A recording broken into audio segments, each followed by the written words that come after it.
First of all, I think a lot of people don't realize this.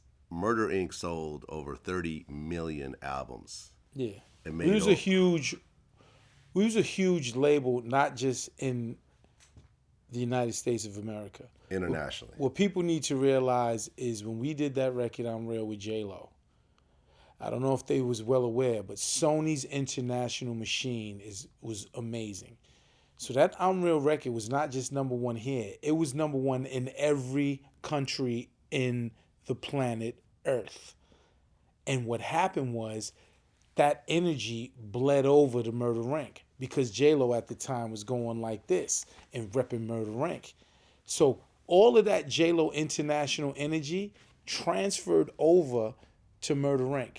And when that happened, Ja, Ashanti, they benefited because like we were selling 4 or 5 million records in the States. We would sell another 2, 3 outside the States.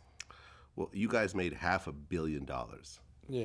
in overall gross revenue. Yeah. $500 million. You know, it pisses me off because let me explain why.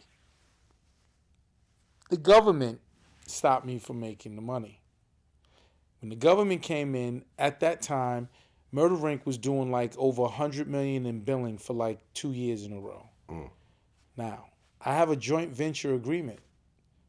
So if we did that, so say in 2 years we grossed $200 million. We spent 50 million to make that 200 million or something. I'm just giving ballpark numbers, but it was something like that. Okay, so it's 150 million profit. I got a 50-50 joint venture. They owe me 75. And they was about to give me, they was giving me like a check for like 65 million. And that's why the government came in. Because if you remember, they came and raided me, but I didn't go to trial for the next 2.5 years.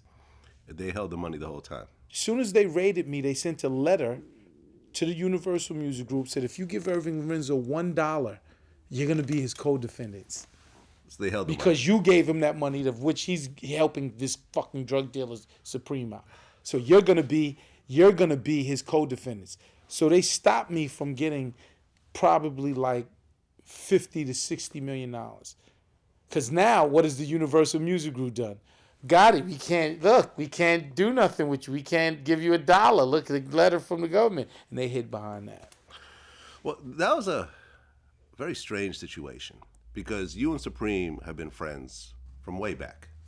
Me and Supreme began our friendship around like 92, 93. Right. And so we've been friends for probably 10 years before this. And I interviewed Chris Gotti, and we talked about this in depth. That Murder Inc. was funded by, essentially illegal money coming from Supreme. Is that accurate? That's accurate as far as what? As far as what you were charged with. As far as what they tried to say, but Right. They changed all those charges. That's not true. The government threw so many charges together just so they could get an indictment. Okay. So when the indictment came down, it was 2 charges. What were the charges? Money laundering. Money laundering. And conspiracy to money launder. What they tried to tie you into was bullshit. Minuscule amounts of money way late into Supreme's career. We're talking about a couple $1,000s here and there. They try to say that Supreme bankrolled Murder Inc. Right. And it was all bullshit. It was all bullshit what they did to me so I wouldn't help Supreme fight his case. They knew I would have gave Supreme the money for his lawyer to fight his case. So it was a chess move to destroy me and take all of my money. Okay? Everyone knows you could just, any idiot, forget the government, but any idiot could do the research and you could see how my rise. I put out Mike Geronimo, garnered success, got a deal with TVT, signed Cash Money Click. Kept it going, no huge success. Got to Def Jam, exploded. Worked with Rockefeller before Def Jam and helped Rockefeller explode, which helps me look like I'm a brain. I get to Def Jam. I'm making $60,000 a year. That's it. I help with Rockefeller and Jay-Z. I signed DMX. I signed Ja Rule. DMX sells 5 million albums. His first one, we put out another album in the same year, sells another 5 million. I'm a part of Jay-Z's Hard Knock Life. album because I did Can I Get Her, which was also on Rush Hour soundtrack. Jay-Z sells like 7 million or some catastrophic number.